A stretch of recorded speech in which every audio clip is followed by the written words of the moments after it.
new TV screens, LCD screens installed on the Kiel campus. You're aware of them when you walk through. Yeah, I see them all the time. Absolutely. So lighting on campus was another $200,000 over and above the general lighting budget from the year before, and that is being projected, a similar investment over the next 3 years, so another $200,000, another $200,000, another $200,000, and just over the past month. Safety and security, of course, being mindful. We, and I can send you an email on this, we did increase security on campus with in tandem to with the Toronto Police. Okay. Toronto Police, and this is April 20th.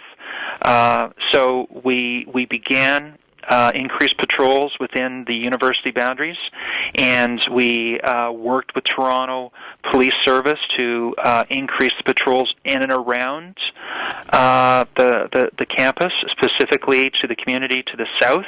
Okay. So we've been building and continue to grow the ongoing and collaborative relationship with the Toronto Police Service. So that is a good thing, and it's very positive.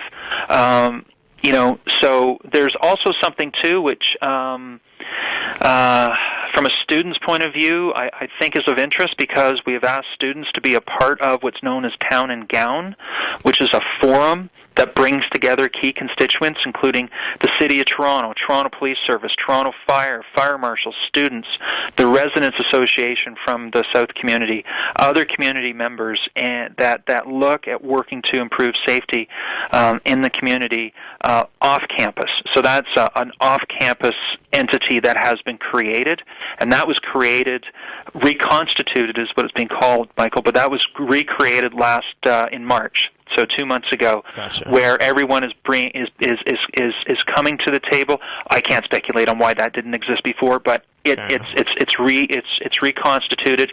This happened before any of the incidents that you probably are talking about. With that said, too, I'm not able to comment on those incidents specifically because some are ongoing investigations. I don't want to compromise that. Okay. But to let you know, so for example, one of the things that we are mindful of is troubling and concerns us is in areas where students live. And by this, do you refer to the village? It could be, and it could be anywhere else. We don't have jurisdiction on residences off campus. We administer on campus residence life. That's our jurisdiction. When you go away from campus, so I don't know, if you lived in an apartment at Yonge and Eglinton through to living into the community to the south of us, we do not have that jurisdiction. That jurisdiction falls, for example, how many people live in a house, to Toronto Fire. That also falls to the City of Toronto Bylaw Office. Mm-hmm. That goes to Toronto Police Service when you're talking about patrols.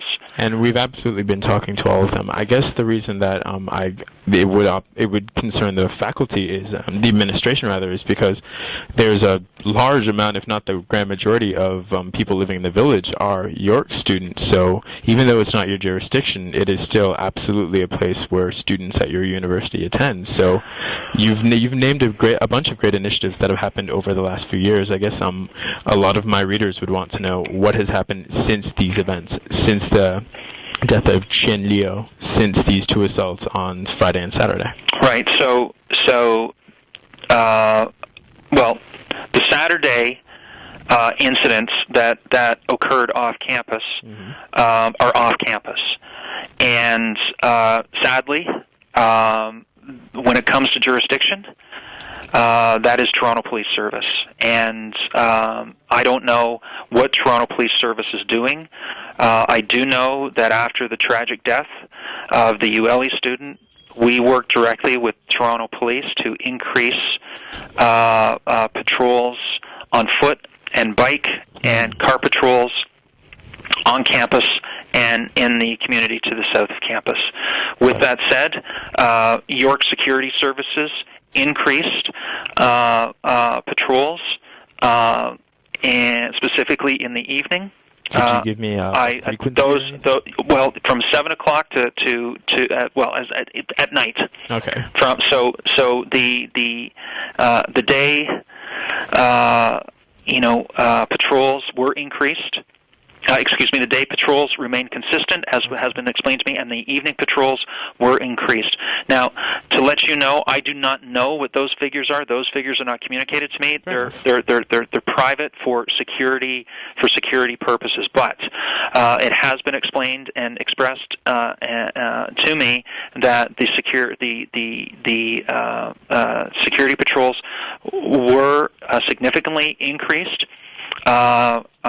Until with Toronto Police until the past week, and then York Security maintained the increase over this past weekend as well, especially in the areas of the south of the campus. So I can't speak to the case that you probably want to talk about at Seneca at York. Because it's still ongoing. It's a police investigation.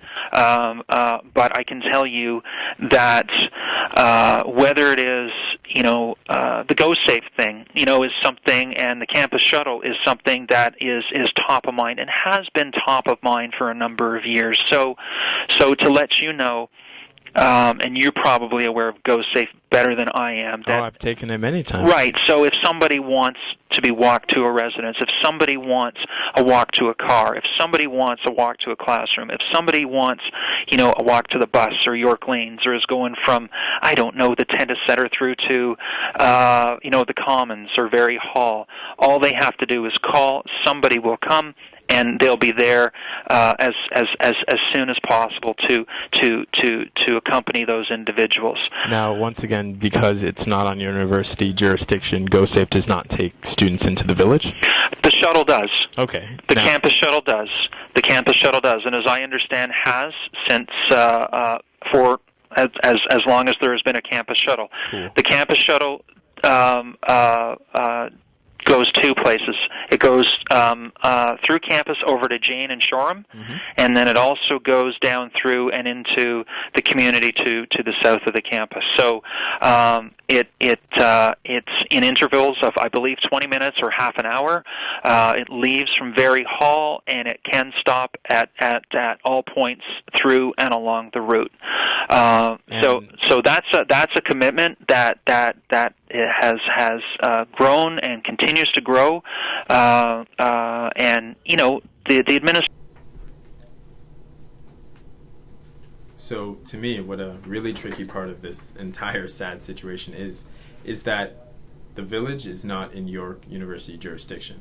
Thousands of students live there and call it home, yet York Security and York Administration has no say over it. That's Toronto Police's jurisdiction, and they have a lot of stuff going on.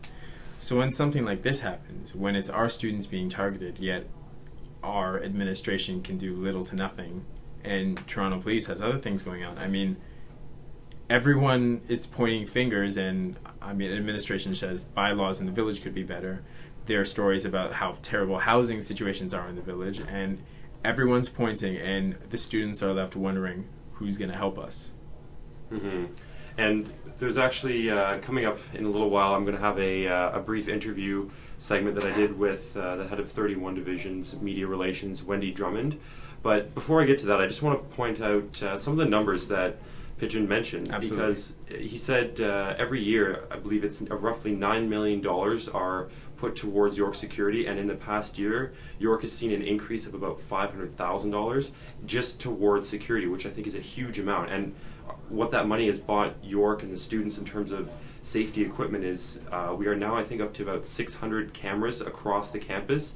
So that's a lot of monitoring, as well as, I believe it's roughly or exactly 220 on-campus phones. Those are those blue phones that you sometimes see a light. Yeah, the emergency phones. Yeah, an emergency phone. And I think that also includes the pillars. Have you ever seen those pillars, the yellow ones? The emergency tube things. It's like call if help is needed, or call in case of an emergency. Mm-hmm. Yeah, so those are sort of some of the direct lines. And also, he mentioned that there are direct lines now in classrooms. So if security is needed from a classroom, in the classroom, pick up the phone, you get security right away on the line, which I find really, really helpful. Also, I think students need to take into consideration just